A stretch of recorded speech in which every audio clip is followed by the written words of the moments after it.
Welcome to Highly Sensitive, Happily Married, the podcast that teaches you to not only have an easier marriage as a sensitive woman, but to have one that feels more amazing by the day.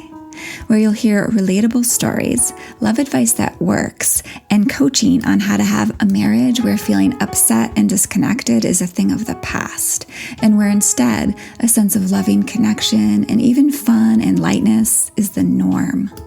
I'm Hannah Brooks, highly sensitive person, love expert, and marriage coach, and I'm so happy to be on this journey with you. Well, hello, my lovely friend. I wonder if you've ever stopped to ask yourself, what would it actually be like to be in the relationship you really wish you had? And I don't mean what would it look like from the outside. I mean, what would it actually feel like from the inside? Now, because you are an HSP or a deep feeling woman, you have probably thought about this to some degree. But one thing that I've noticed is that as women, we can get so caught up in the challenges in our relationships, the way that things feel that we don't like, that we forget to take the time to consider what we really, truly want, like to feel it and see it, right? And specifically how we want our relationship to feel as a whole, like not just one aspect of it, but the whole thing.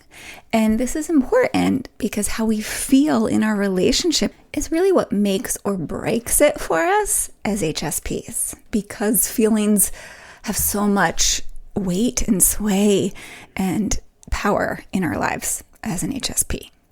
So after working with hundreds of women and couples over the last more than a decade, I do really have a pretty good sense of what you as an HSP or deep feeling woman want to feel in your relationship day by day. And some words to describe that are safe, easy, peaceful, warm, loving, connected, playful, cherished, valued, like you're on the same team, like you're best friends, like you're home with each other. And of course, you are unique and your specific flavor of how you want it to feel might be different. But one thing that is at the bottom of pretty much all of these ways that we want to feel in long-term committed relationships as HSP women is emotional safety. And lately, you've probably heard me talking about it a bunch, as well as what I've been calling safe heart partnerships. So today I'm going to do more than just explain those ideas. I want you to experience them. So let's walk through everyday moments that show you what it feels like to have a safe heart partnership on a random Monday or Tuesday of your life. Not just the way they feel when things are good, but also in the harder moments too, because they are very much part of our lives and we can't escape hard moments in life because we're human. And a big reason why I want to offer this for you today is because one of the beautiful things that we know about the brain, your beautiful human brain, is that it responds powerfully to what we repeatedly imagine and emotionally experience. So when you can begin to picture what a safe heart partnership actually feels like, it becomes much easier to start bringing it to life because your brain starts orienting towards your relationship differently, and it becomes easier to recognize and move toward it and make choices that help create it one ordinary day at a time. So let's step into several minutes of imagining this for you together right now. And please feel free to tweak the details that I'm going to offer you now or present to you now so that they fit your life better. So imagine it's a Tuesday morning and you get up to the sound of your husband or partner clunking around lightly in the kitchen, maybe brewing a cup of coffee for both of you or maybe some tea. And you come downstairs or you come into the kitchen from the bedroom and your partner smiles like they're genuinely happy to see you. And before either one of you says a word, your body already knows, I am safe here. Your big morning hug is warm and cozy, and you take the biggest, most relaxing breath that you've taken so far today in those arms of his. For just a moment now, notice that feeling. Notice how different your whole body feels when it isn't bracing for the day before it's even begun. And notice how good it feels to start the day with love and a grounding connection like this. All right, as you start talking about the day ahead with your partner, you realize that you actually disagree about part of the plan. But you don't panic, nor do you get locked into reactivity despite some emotions that might rise up inside of you. Instead, you're grounded enough to say, all right, we see this differently. Let's figure out what will work best for both of us. So you both compromise a little. Neither of you gets exactly what you wanted, and yet somehow you both walk away feeling understood and like you've resolved the issue as a team. So notice what didn't happen in that interaction. The disagreement wasn't magically solved because you agreed, and safety between you didn't come from agreeing. It came because you were no longer experiencing the disagreement as a threat to your worth or to the relationship itself. And that allowed you to stay open instead of defensive, and curious instead of reactive, and connected instead of protective. And because you brought that steadiness into the conversation, it became much easier for both of you to find your way forward together. So that's what emotional safety looks like between you in a harder moment. So now imagine it's a bit later in the morning and you're working and he's off somewhere else working as well, and you send him a quick text. In an hour, 2 hours, 3 hours goes by, no reply from him. But your mind doesn't immediately start filling in the blanks. You don't spend energy wondering if he's upset or if you've done something wrong. You simply assume he's busy and you focus on your own thing. Then, several hours later, his reply pops up. Sorry, just got out of a meeting, and by the way, thanks for working through this morning with me. I really love being on your team. Your already content heart swells a little bit bigger, and you smile big and wide. You weren't expecting this, nor were you needing it to feel okay. You already felt good. So hearing these words feels like an abundant gift, like icing on your cake. And I want you to notice what happened there, because nothing about his response actually created your sense of security. You already felt secure before the text arrived, which meant your mind didn't rush to fill the silence, right? His non-reply with stories or fears that weren't true. So you were able to let the unknown simply be unknown. And when his loving response did arrive, you were actually able to really receive it. You could just enjoy it instead of needing it to calm your fears, because you didn't have any.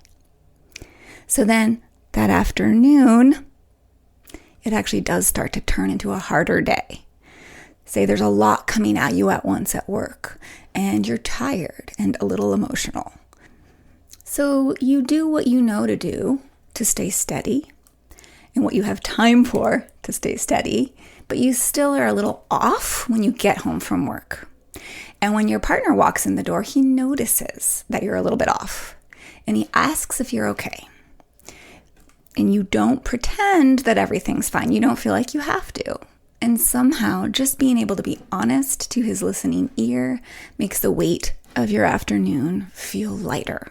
It really does feel nourishing and steadying to be able to feel safe enough to really just open up and share what's going on for you and how you're feeling, and know that it's going to be met kindly, compassionately.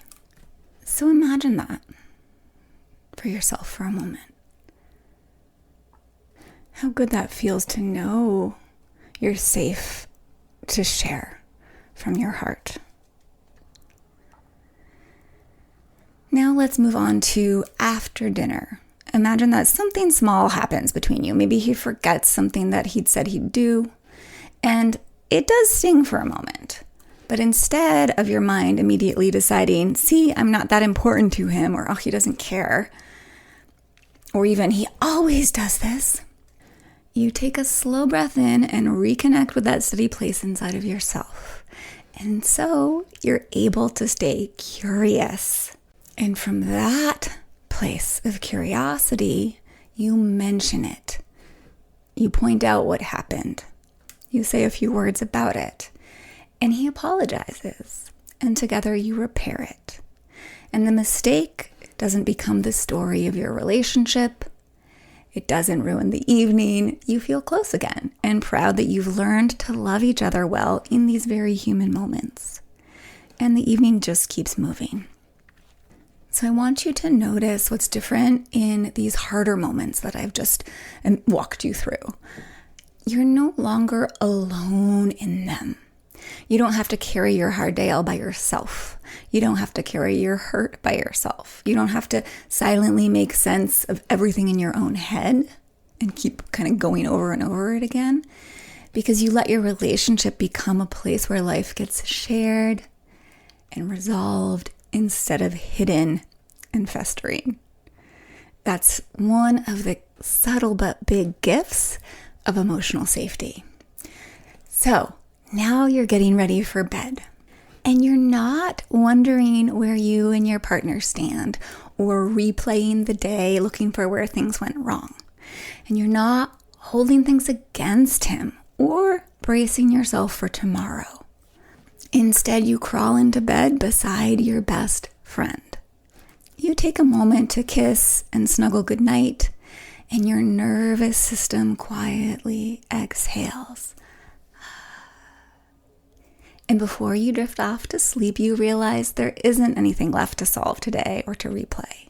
Really, there's nothing left to protect yourself from here with this human who is your partner. Your heart feels fully at home. So this is what a safe heart partnership feels like. It's not that hard things didn't happen on this imaginary day. They did. You disagreed, you were emotional and stressed, somebody forgot something. Life was still life, but none of it threatened the connection between you and your spouse. And you knew just how to keep finding each other again, because your relationship has become like a sanctuary in the wildness of life. Now, imagine living hundreds of ordinary Tuesdays like that and being able to rely on that kind of connection day after day, month after month, and even year after year. Imagine that for a moment.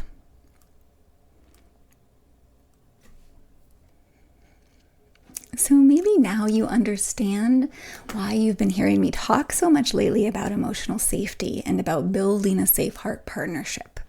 Because this ordinary Tuesday is what emotional safety makes possible.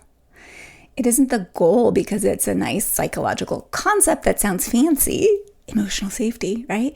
It's the goal because it's what allows two imperfect human beings to create a relationship that really does feel deeply good to live in.